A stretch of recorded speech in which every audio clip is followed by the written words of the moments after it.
Hey, what's up, guys? This is Kelly. I'm with Venom Magazine, and I am here with Emily and Rich from September Mourning. Tell me, what do you do? Tell our readers, what do you do in this band? My name is Rich, and I'm known as Riven in this band because of her. She made me have an alter ego name.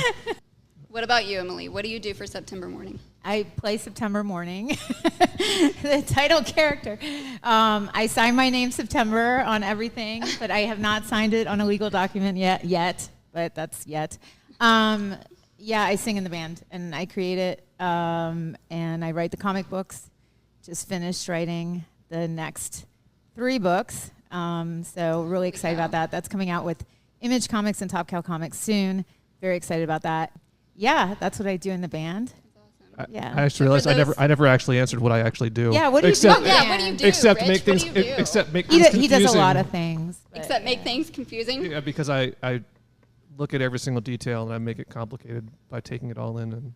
But it's good because it's thorough and it keeps everything together very consistently. I feel like you need one of those in every single band.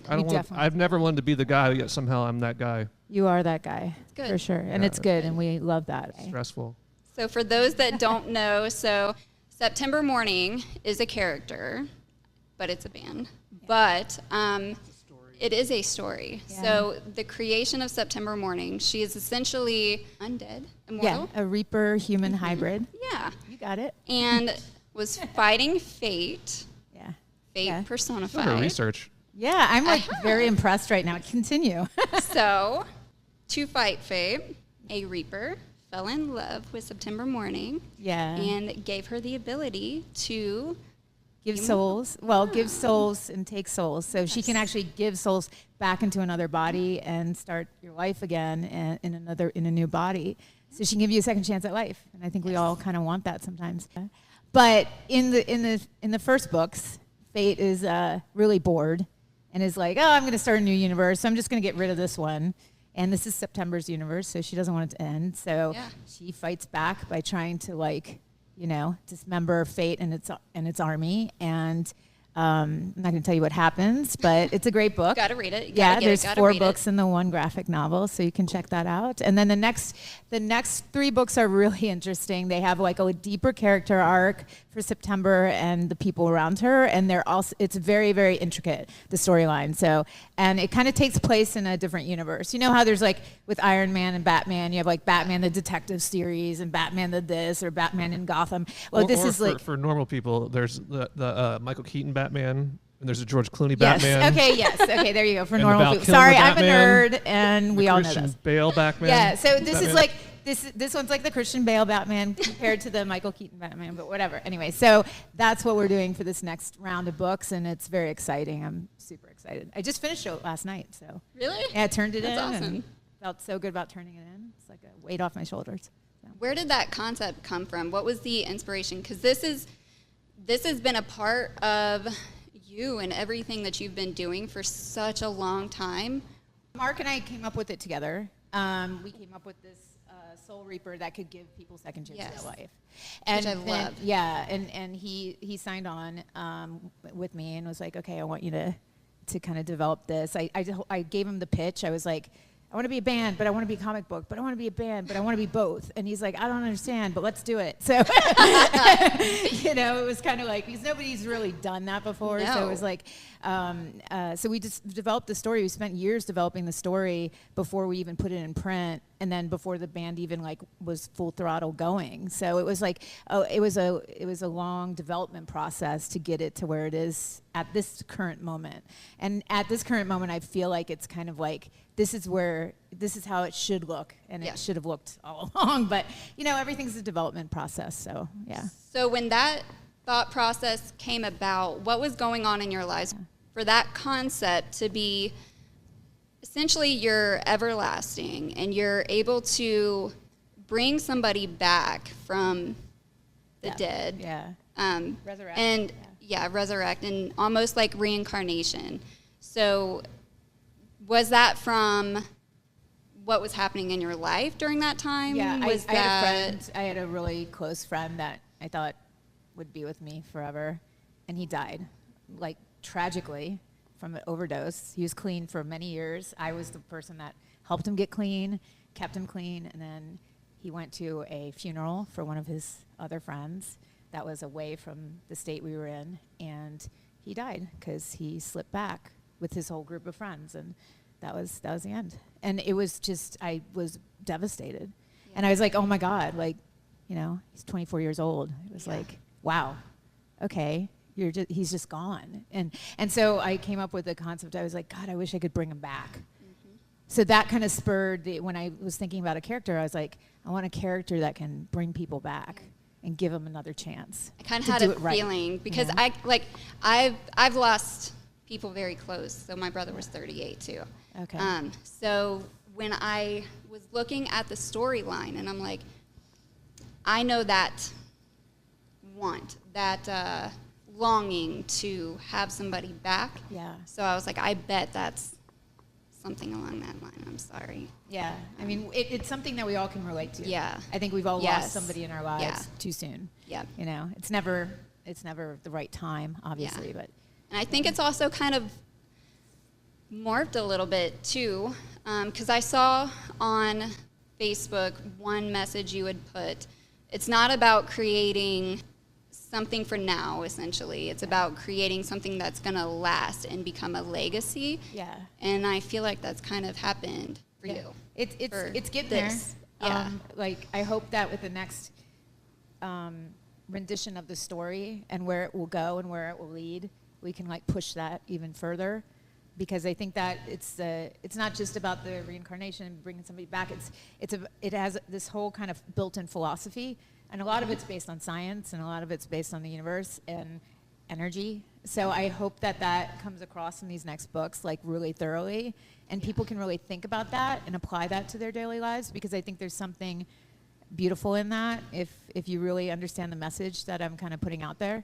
And that's the legacy part of it, right? Yep. Because if you can take art and you can evoke emotion, and then you can change somebody's their motivations and their decision making, like Rich was talking about before, the decisions that we make every day kind of like impact our lives and drive our lives. Like if you can change that in a positive way, you have created a legacy, in fact, because you've actually changed the world around you, which is beautiful and amazing. It is beautiful. I love that. Yeah.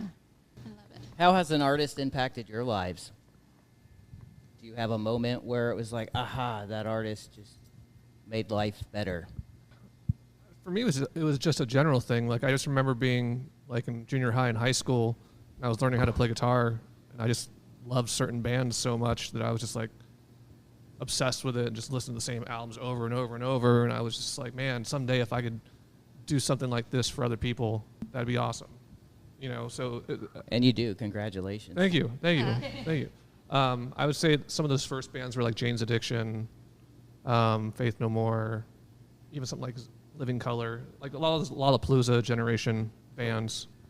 Do you remember getting hooked on that first song and what it was? That you finally like, I can play it. Playing? So my story with guitar is kind of weird because like I had my first guitar and I just got frustrated because I was trying to learn it like like homework, and I didn't know about tabs and all that. I was just trying to learn chords, and I was like, Mary had it, and just trying to strum the chords. So then finally I started taking guitar lessons. The teacher would just listen to my CDs I would bring in, and he would write out how to play it and explain to me how to play it. And the first one he did was Jane's Addiction, Nothing Shocking. From front to back, he wrote out every song. And so every week he'd do a different song, or two songs maybe, depending on the time. And then I would come back and know how to play like Ocean Size and stuff like that, and Mountain Song. Awesome. And learn how to play them. So yeah, that's when all of a sudden I was like, I can hear it. I don't have to give up on playing guitar because I can, because before it was just like I'm just making sounds and it doesn't feel like anything and it feels like homework. But when I could start to hear like da da da da da da da da da da da, I was like, okay, I'm not gonna quit. Aww. Yeah. You're climbing the mountain. Yeah. What about for you? I kind of had a different path to get to where I got because I was a ballerina before I started I any knew of this it. stuff. I knew it. I was going to ask that. I saw some of your pictures and the way your toes are. I was like, I've taken ballet. I know she is. Yeah, Some of that classical must have rubbed off on you. Do you have a classical composer that's just above the rest? I love Debussy. I love Bolero by. I love like Nutcracker Tchaikovsky. Suite. No. Oh God, I don't ever want to hear that again. I've done so many Nutcrackers in my life. We used to call it the ball buster because you'd have to do like 50 of them every year. So like, and you played like every single part. So it was like you just rotate, and we would call it the ball buster. And like it was like 2 shows a day. Afternoons usually had the kids there for the schools, and then the evening shows were like, the regular shows. And it was every day we were just coming in going, we have to do this again. It's exhausting. Yeah, it was so exhausting. It was so exhausting. But anyway, so I came to music because I fell down a marble staircase and I couldn't do that professionally anymore. So, Wow, wow. yeah, I broke a bunch of bones. It was a lot of fun. It was weird. I was like sitting on the bottom of the staircase and I was like crying, not because it hurt, but it did hurt a lot. But I wasn't crying because of that. I was crying because I knew my career was over. I was like, that's it. Devastating. It's done. Yeah. And I'm like 18 and I'm like, crap. Because I was like headed to like, Prima. And I was like, I was working so hard on it. And it just was like such a, I don't know. It was a blow to everything in my life. Because I started at 4 years old on stage. Oh God. So like from 4 to 18, it was like, that was my life, And then it wasn't. And then it's like, okay, now what am I going to do? So then, of course, get back on stage. Yeah. That's what you I'm do. going to put a bunch of makeup and weird armor on. Yeah, I moved to New York and I got signed right away and I did like pop dance for a little bit, and then I got into rock because of like Glassjaw, Dillinger Escape Plan, like heavy bands like that I loved. And I was like, I want to do this. Like, this is what I want to do. I don't want to do pop. I don't want to do that sort of stuff. So. I love it. I love that you went from ballet to to metal. hitting hard. I guess it's just like the extremes, right? That's very much my personality. So it's either that way or it's that way. Yeah, There's no in between. I went from listening to Whitney Houston to... You still listen to Whitney Houston. Who are you trying to kid? It's fine. I do too. It's Dude, the fine. amount of R&B I listen to It's our is secret. crazy. It's fine. The amount of Sounds like R&B a good- on tour that he listens to is great. Yeah. Sounds like a good library to pull from for a cover or something. Have you guys ever thought about doing a cover in your own style? We've done a couple. We just haven't released them. Yeah. That's on the to-do list Yeah. of things. Okay, so there's a little bit of tea. But in my former life, before That's you, girl. the last year I lived here before I moved to California, I was playing acoustic at the old Blue Note in Price Hill every week doing covers, and then I would do stuff like Mandy Moore, Candy. Really? No way. Because Really? because like I love that. I love I would it. usually be with his brother and sister that would sing, and I played guitar with them, and he would play guitar sometime. Well, he played guitar too. So they typically wanted to do like the rock songs, and then I would choose like, Whitney Houston. well, no, like Destiny's Child and Mandy Moore and Avril Lavigne, and then play like some of these songs, and then the girl would sing them. So that was my thing. And so I got That's cool. I got known as like what is he listening to? I didn't think that that's what he'd be listening to. Like I even used to have this lowrider Toyota Tacoma, like black on black, ground effects, shaved door handles, everything with a It was sexy. huge system. Very sexy. And then people knew me as, you were that dude listening to Ace of Base in the parking lot. Or In Sync or so something. metal. Yeah. So I did things like that. I saw somebody was on Netflix. Tell me a little bit Yes, about that. I'm on That's Netflix. exciting. That's a Yeah. little bit of excitement. It's a documentary called NFT WTF, and it's all about the Web3 NFT like revolution that happened a couple years ago that is continuing to happen with cryptocurrency in today's marketplace. And I'm huge into crypto. I've been in crypto since 2014. I am very much, like we were talking before this interview about the state of the economy, and I'm just like, I am going to die on that hill where I'm preaching that music needs to be valued better. Yep. And that the economy needs to change in the United States because it's just a show. I'm like, It's doo-doo. yeah, it is doo-doo. It's total crap, and it's just getting worse. Yeah. So NFT WTF is a documentary. It's on Netflix UK, And it should be here on Netflix in the United States any month now. But you can watch it if you have a VPN for Europe. You can just watch it there.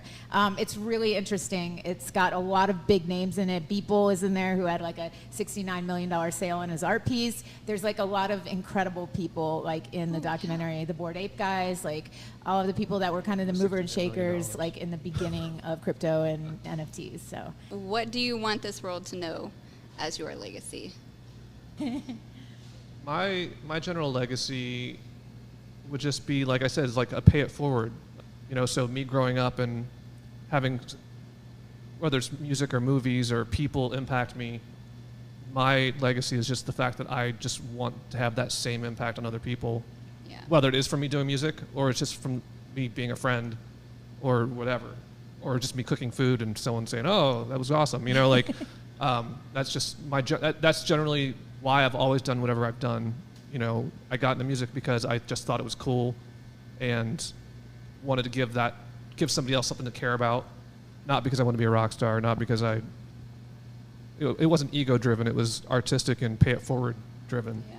like Rich was saying, like with the legacy thing, just being a friend to a friend, or like, it doesn't have to be all glamour. It doesn't have to be. And if you're trying to get attention for doing something good, then you're not really doing something good. Yeah, it has to be something that actually makes a difference, and I think that music makes a difference. Like we've been, we've played shows and we've had fans come up to us, both of us, and say, your song saved me from like offing myself, or just really, really bad suicidal thoughts. And it's like, and they're here because they listened to the music and they felt it, and they were like, okay, this can get me through. Like when I heard something like that from a fan, I was like, oh my God, like that's complete. That's the complete spectrum of a legacy right there. It's just that you help somebody get through something, to the fact that they can continue their life and their livelihood. And also with the general intention of trying to leave, when you're done and gone, the attempt to leave the world, even if it's a 0.0001% chance better than it was before you started. We just have to be real with ourselves. Mm-hmm. And that's hard to do sometimes, but the minute you start doing it, that's when you can make a change. And that's when you can change the world around you as well. I agree. I like it. Or follow me for more recipes. Or go to your food truck, which you're going to start. Right? I'm launching a food truck. I was getting ready to ask what is next. Yes. I've been in this couple-year process of, which is, it's almost like crying wolf from some of my friends, of launching a food truck. So during COVID, I was just sitting there going like, well, I'm not touring, and I'm not doing as much music. What else can I do? I don't want to just like have some random job or nothing. So I cooked a lot, and I was just like, well, how can I take things I've learned from living in LA and traveling all over the place and kind of apply it to my little neighborhood where I'm from? I put a post on my Facebook, just saying, has anybody got any hookups on trailers, or because I used to be a car guy, so I have all these old car friends involved. Yeah. So one friend I know from Cincinnati street racing, and he's like, my family had a food trailer a decade ago, and it's been sitting in the driveway. I'll sell you the trailer. After tour. Yeah. So we have a week. He doesn't have a lot of things. So to do. we have a week. He's got all the time. So we've got a handful of shows in July, and then I'm trying to get this house closed on, and then as soon as that's done, I'm going to have the trailer inspected, and then move forward with it. It's called Confusion. Ooh. So it's Kung Fu, it. SIAN. Mm-hmm. So the way I describe it is like, as long as there's soy sauce involved, it's okay. Initially, it'll probably start off simple with like the Korean stuff I was thinking, then expanded like doing Japanese style things and other things, and then weird things like Korean meatloaf or teriyaki chili quesadilla. Like you want. He's an award-winning chili. Okay, Yes. so okay, hold on. Wait, let me just say. Listen to her sales pitch first, and then I'll tell you reality. He's an award-winning chili cook-off award No. winner. So what happened? And wait, because he won money, so it is an award. And but yeah, and so it proves the point. The big thing about this is it proves the point that he can be creative with ingredients and the different ways that he puts them together, and actually make something that is award-winning. So I think that award-winning. Award-winning. So this is how really what happened. Is J-Taps, which is a local little bar and grill near me, was having a chili cook-off, and I was just like, you know what, I'm gonna focus on this, because that's a lot of time when I'm cooking, it's something inspires me and then I do it. So for that, it was just like, okay, this instead of me just making dinner or whatever, I'm gonna focus on chili and just see if I can not suck at doing this from scratch. So I made a chili where I seasoned the meat for the chili similar to the kebab meat. That was the base of the chili. And then also I roasted the tomatoes. I didn't open cans of tomatoes, things like that. And then I made I made a garlic sauce similar to the tzatziki a little bit, but without the cucumber. But then with the seasoned onions with parsley and sumac. And that's what I made first as a tester, because I wanted to make it and see if it was good before I went to the chili cook-off later that week. And I was like, this is good, but I just don't think it's good enough to matter. So then I bought more stuff. That's why he's the award winner. I bought more stuff, and I was like, what if I make a chili where I season the meat like al pastor? It had pineapple in it too, I think. Oh my god! And then everything. Yeah, no one steal his recipe. Yeah. He just told you. So then when I went to the chili cook-off, there's 7 or 8 people. So I show up with my crock pot, and I had chopped onions, chopped pineapple, chopped cilantro, the crumbly dry cheese, and as a topper. So then people are just scooping it and then adding all the little extra fresh stuff on it, and they're like, "Oh my god, I don't even know. I've never had anything taste like this." So I won. Aww. I got award-winning. I won a $100 gift card to J-Taps. $100? Yeah, that's good in this economy. So what is up next for September Mourning then? We have. I quit. Shut up. We have Body Count coming to radio. Actually, it's we're going to announce something next week on that, but it is being played all over the United States right now on some radio stations, which we're very proud about. And That's then exciting. we just and we are an independent band. Basically, we're just kind of mapping our own sort of way of conquering the music business our own way, and it's working out pretty well. It's easier now that we are in crypto and NFTs and are using that sort of method to kind of give our music a little bit more value than just the normal Web2 Spotify and things like that, which doesn't really pay anymore. So and touring is hard too because the inflation rate. So touring is hard. Gas is more expensive. Yeah. Everything's more expensive. Except for the guarantees haven't went up because they don't do that. So. But then the turnouts are lower, so the promoters can't justify putting guarantees. Yeah, it's but just, the inflation's higher. So it's nothing's balancing out in touring. Yeah. A lot of bands. Actually, I just talked to a friend of mine who told me, and I'm not going to name the band because I'm not going to call them out. They just got off a first tour back into the touring scene, and they literally came home with no money, and it was like a 6-week tour, and they're used to coming home with a good amount of money, and none of the guys got paid. It was literally. So this run out, they're sharing equipment, vehicle, everything, all the lineups and stuff like that, the text, all of that, they're all sharing it with all the bands, so they can all put in money to pay for these guys. That's one thing I will say about COVID and our current economy in the world that's been created over the past 4 years. Is in general it's frustrating and dumb, but I will say that the positive of it is that it has forced people to kind of reevaluate the system of how they do things. Obviously, when you're in a gold rush and everything's going great and you're making tons of money, it becomes very easy to not run your business very well and get very lazy and spend too much money and have too much help because you can afford to spend 4 times more than you should and still make a lot of money.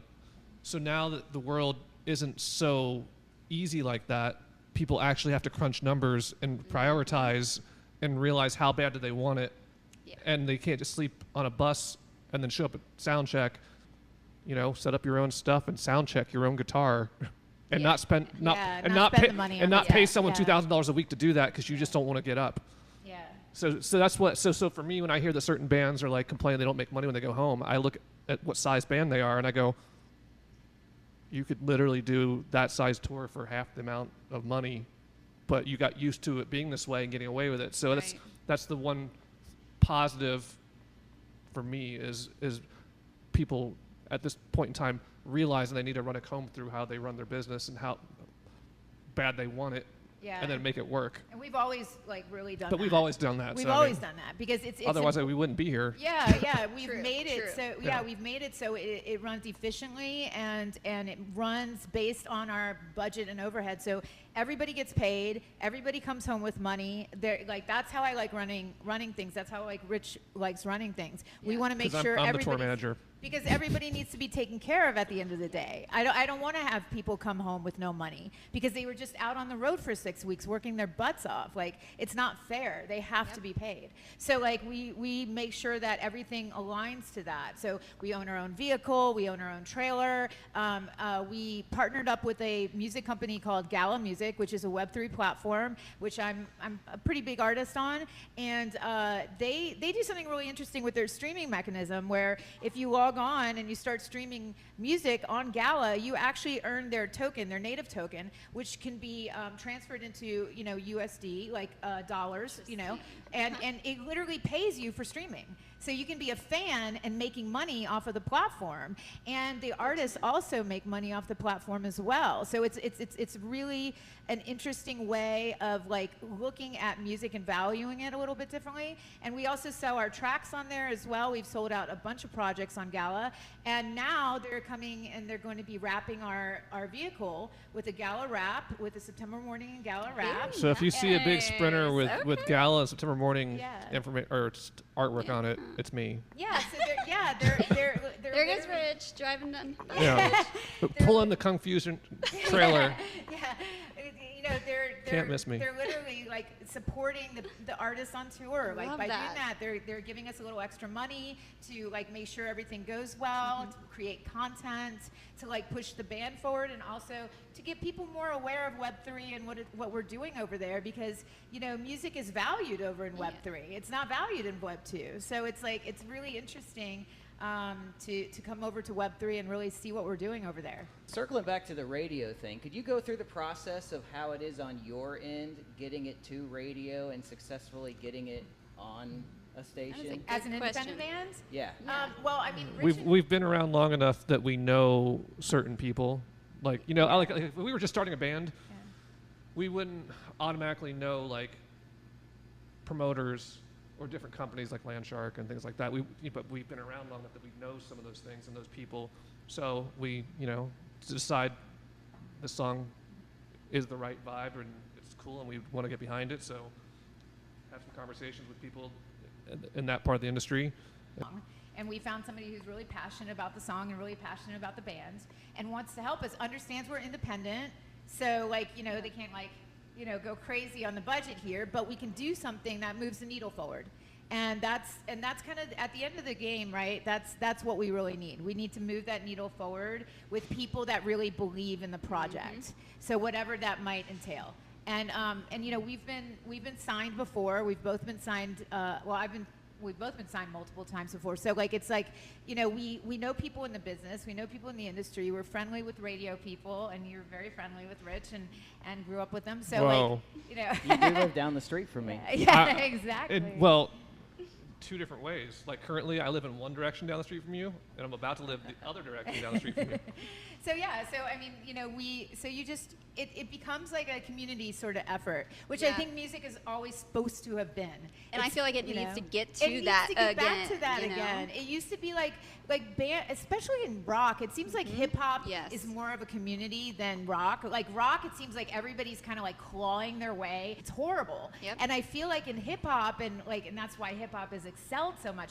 They're a community, and if you have one rapper that makes it, his whole crew makes it. Like I mean, you'll see. Well, there's just the idea. See, that's what I've been but screaming. there's You there's gotta there's support strength in each numbers. other. Like Strength in like numbers. That you could is be this how one it works. finger, There and you is. could be like great to be able to push the button, but this one finger versus an entire fist, which is these five, makes way more of an And impact. I have to say that I blame, and I don't like blaming people, but I do, But I'm gonna. I'm going to do it. I'm going to put a little blame on the labels for this, because I have met with A&R people that were like, you're a female, you need to be cutthroat because there's other females, and females is a category, and there's only so many females that will work on radio. And it's like, oh my God, like, no. Like, Can't it just be good music and a cool idea? Yeah, can't we just, why is there a female rock category? Like, why isn't there a male rock category? Like, why isn't there a blonde-haired, blue-eyed male rock category?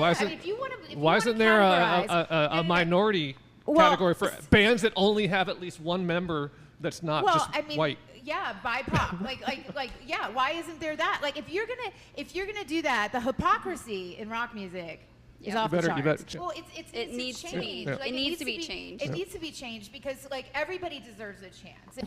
So the hypocrisy is just like off the charts, and I'm like, I know, I get it. It can't be like that. So either those men need to put their shirts back on, or you need to allow us to do whatever we want.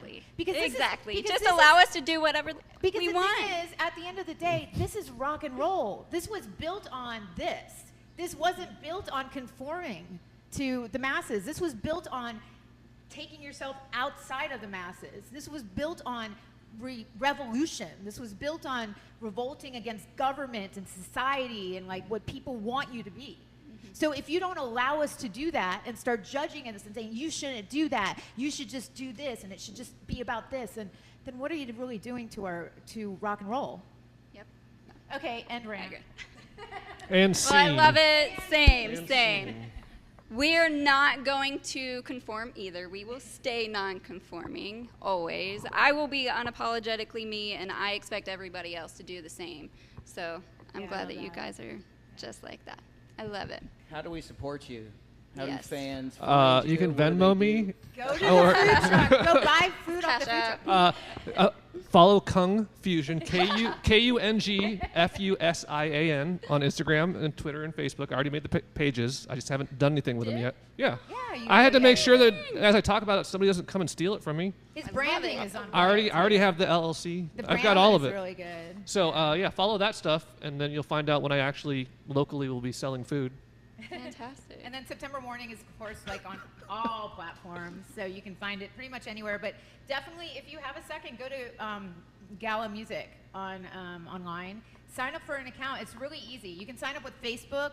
You can sign up with email. Like, you don't have to get like what's called a wallet in Web3, which people know like holds crypto. You don't even have to do that. They do all that for you. All you have to do is go on and stream some songs and start earning. That's all you have to do. It's really simple. And you can Venmo or PayPal me at Rich Jeswick. And it's September Mourning, spelled MOURNING. And buy some merch. Buy some merch from our website. Yes. Buy some merch on tour. Come see us on tour. We're playing Summerfest, which is probably the biggest festival we've ever played. You keep saying that, but I haven't done any research to know. Well, I have. And hopefully you like, play around here soon. We played here. We played in January on my birthday. Yes, on your birthday. And then, we were at Madison Live on January 12th for my birthday. Yes. And then, we're going to play Summerfest. We're going to play a festival with Cold. We're playing with Liliac and Deadlands on a couple of shows, too. There's a really cool female-fronted band. Yeah. Please support us online and tell your friends about us. And if you like us, pick up a CD or, we still sell CDs at the merch booth. So, we still have hard copies for those of you that like hard copies. Or stream us on Spotify or any Apple Music, Beats, whatever. We're all over the place, so you can definitely stream us as well. And Gala Music. If you want to can stream them on the iHeartRadio app, too. See? Yes, iHeartRadio. We love iHeartRadio. And if you want to get super stalkery, I live on the west side of Cincinnati, which is one big high school. So come and find me. It's like, where's Waldo? Well, come to the food truck though, for real though. It's amazing. Award-winning chili, you guys. Award-winning. Thanks to the owners of J-Taps. Yes, award-winning. For hosting it and for the people that ate my chili, and I won by one vote. Well, whatever, you still won. That counts. Every vote counts. It does. It really does. I voted for myself. I wasn't gonna vote. I was my own deciding vote. Okay. No, but the thing is, everybody else voted for me. Oh my God, that's hilarious. Yeah, I'm transparent. I'm not gonna lie. Okay. Well, thank you guys so much for being here today. Thank you for having us. Thank you. Check them out. Check out September Mourning. go on Gala Music, Yeah, Gala Music. go on Spotify, go on iTunes, iHeartRadio, Follow Kung Fusion. Emily Lazar SM. Yes, on For- all platforms. Like follow me on Instagram, Twitter especially because that's where I like mouth out off Yeah. about all these sort of things about the economy and crypto. So if you're into finance, follow me on there. Yes. Not financial advice, but I might make you some money. Anyway. Follow me, Rich Juzwick, Juzwick, my fancy weird Lithuanian last name. Yes. For more recipes, follow Yeah. me. And my Kung Fusion. Kung Fusion. Food truck. Award-winning food truck. No, the truck's not even. Will be. It will Yeah. Well, be. you are in the truck, so We're it manifesting. could be that. It will be. Okay, whatever. Anyway. I'm not gonna fight it anymore. All I right. say Native Noise award winning. Oh And yes. crown you best a confusing food truck ever. Yeah. There yeah. we go. It's See, it's confusing. award-winning already, and it hasn't even like sold one. When I launch piece of it, whatever food what it if we get sells. you guys mobile and we stream, live from the That would Confusion be launch? fun. Totally could. Yeah. That would be fun. Yeah. That'd be really fun. You don't have to travel very far. Nope. Yeah. Right around the corner. Yeah. It'll be somewhere in either Chevy or Westwood. Thanks for having us. Appreciate it. Thank you guys. Yes. Yeah, Thank you. appreciate it. All right. Bye, guys.